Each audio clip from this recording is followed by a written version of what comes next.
Hey fellow nature lovers, it's Emily. Welcome to another Grass River microclass.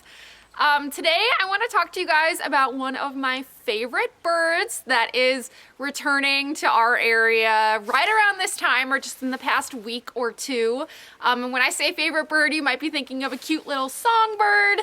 Nope. Today we're going to be talking about turkey vultures. And you know, they get a bad rep because they're really not the prettiest birds. They're kind of gross, but they have some really cool adaptations and they perform some very important ecosystem services. So that's what we're going to be talking about today. All right, so first let's talk about how to identify these misunderstood birds. Obviously, if you see them close up, you know, it's a dead giveaway. The dark body, large body, and that bright red head. But oftentimes you see them further away and usually in the sky, soaring. And they've got a really distinctive way of flying.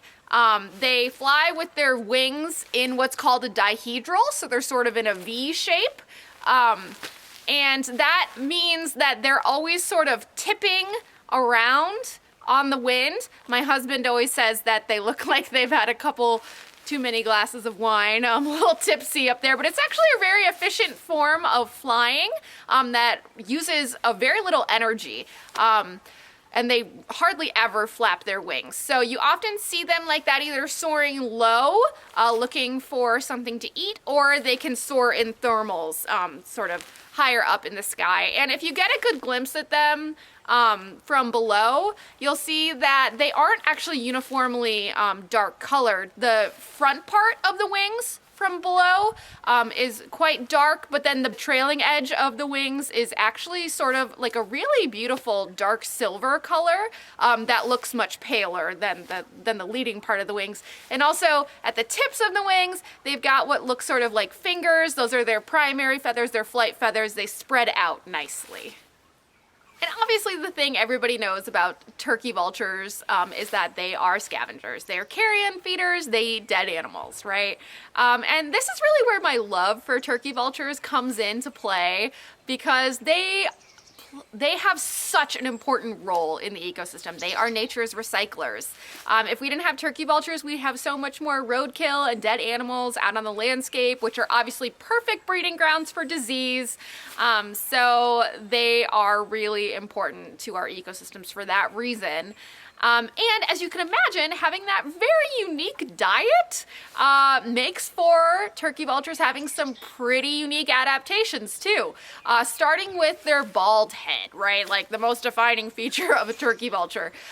So they're bald for a specific reason. It's because they're usually, you know, head or neck deep in a carcass feeding. And as you can imagine, that rotting meat probably harbors a lot of bacteria. So the head and neck is a part of the bird's body that's really difficult for them to preen because they usually preen with their beak. And so by not having feathers, that makes it so that their head and neck is just cleaner and doesn't get all gross and, you know, filled with rotting meat and the associated bacteria.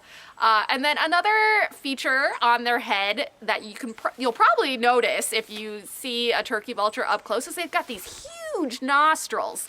And as you can guess, that's to facilitate having a great sense of smell, to sniff out carcasses.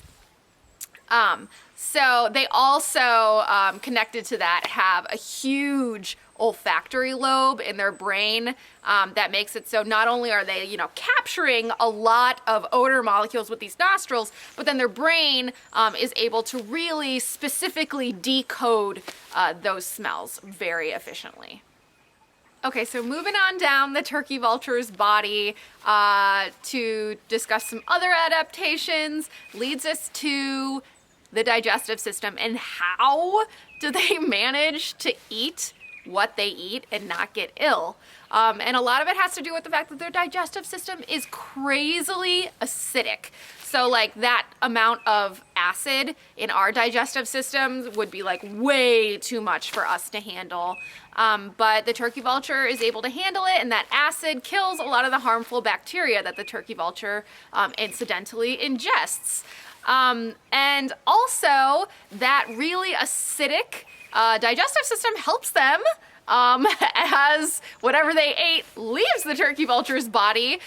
This is where it gets a little bit gross, but stay with me, it's really cool. So especially on hot days, turkey vultures poop on their legs.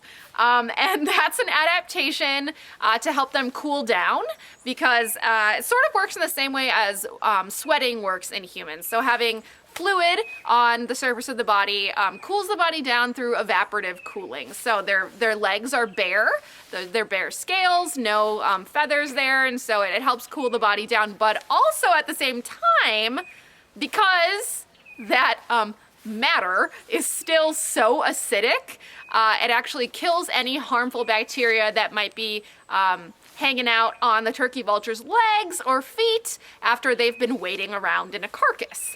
And if you thought that was gross, just wait, because having this really acidic digestive system also works to the turkey vulture's advantage when we're talking about anti-predator strategies. Because guess what a turkey vulture does when it feels threatened?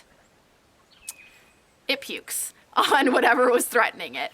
And, you know, as you can imagine, that half-digested, rancid meat that was sort of marinating in incredibly acidic digestive juices is very repulsive and off-putting to any sort of predator. And, you know, often, not only does it smell terrible, but oftentimes, like, the gases are so intense from it that it will, you know, like, sting a predator's eyes. And it's a pretty effective defense. So don't get too close to turkey vultures, you guys. That's basically all I have for you guys today about turkey vultures. Super neat animals, nature's recyclers. You know, the landscape would be a lot dirtier without them, and it's awesome that they're returning now just in time to clean up all of, you know, the winter killed animals that we have on the landscape. They do prefer fresher carrion, but they will eat stuff that has been hanging around and frozen for a while. All right, keep your eyes peeled for turkey vultures.